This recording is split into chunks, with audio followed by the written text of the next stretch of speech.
Well, it's time to talk about the markets this week, and joining us to do that, as usual, Eric Osterhaus with Paragon Ag Advisors, Silver Lake, Kansas. Eric, okay, let's start out with the key reversal first.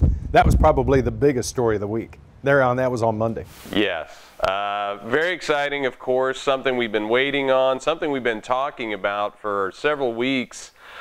Just the fact that the table was set for a nice rally. I mean, the timing for the funds to be so short the market was just wrong, and everybody kind of knew that.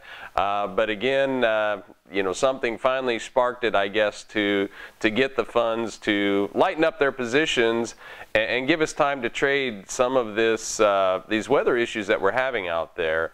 And once you get the ball rolling, usually that is the kind of market movement that you can see. Of course, now we really need to see, you need to continue to feed the bull market, as the saying goes. And so we need to continue to get some friendly news to keep that market grinding higher. And that could come in the form of the crop planning or the crop progress report that'll be out on Monday. But you got to wonder in the back of your mind, with $2 billion in carryout in corn, almost $1 million in soybeans, almost $2 billion in wheat. You got to wonder, with demand the way it is right now, and I'm specifically talking about the demand destruction that we've seen because of the African swine fever. You got to wonder how much upside still there is left, especially for soybeans. Now, corn may be a little bit of a different story, but especially for beans. Yeah, you got to be careful, especially, you know, the difference between the two crops is obvious. And with soybeans depending so much on export business, I don't know that we're any closer to a trade deal today than what we have been over the last few weeks. As a matter of fact, I'm sure we're probably not.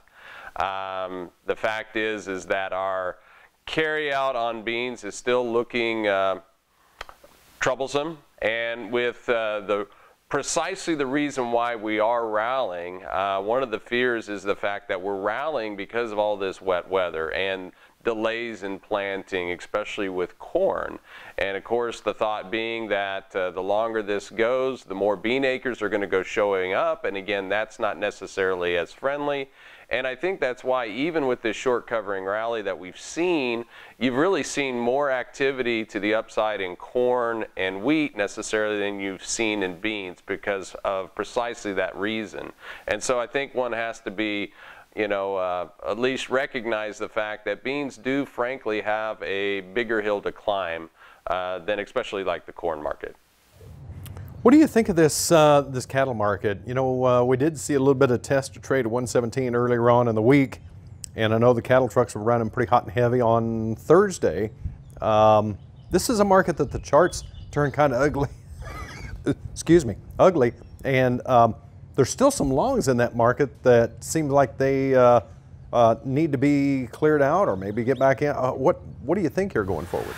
Yeah, I mean, the cattle market is suffering, especially the fats. It's suffering the opposite from what we saw in the grains. I mean, we had the funds very long that particular market, and then once they decided to take a winter home, they left, you know, and quite frankly. And in the meantime, especially like with feeders, once you saw corn making its move higher, you know, that old traditional trade of higher corn, lower cattle started to take over too, and just fed into it. And so it really looks like, you know, it's definitely an oversold market at this point. We need to start seeing some firmness in that boxed beef. We need to start seeing some better, steadier cash trade out there.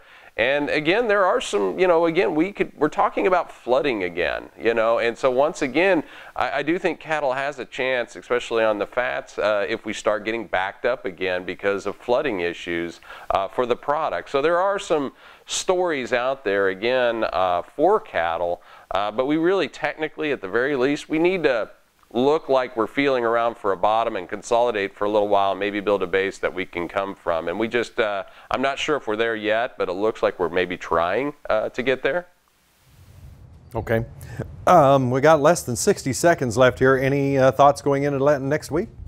Well, you know, I think just in general with the grains, kind of that reminder that we're sort of getting a second chance, you know, and it's one of those things where we're going to have to watch the weather. It is a weather market now.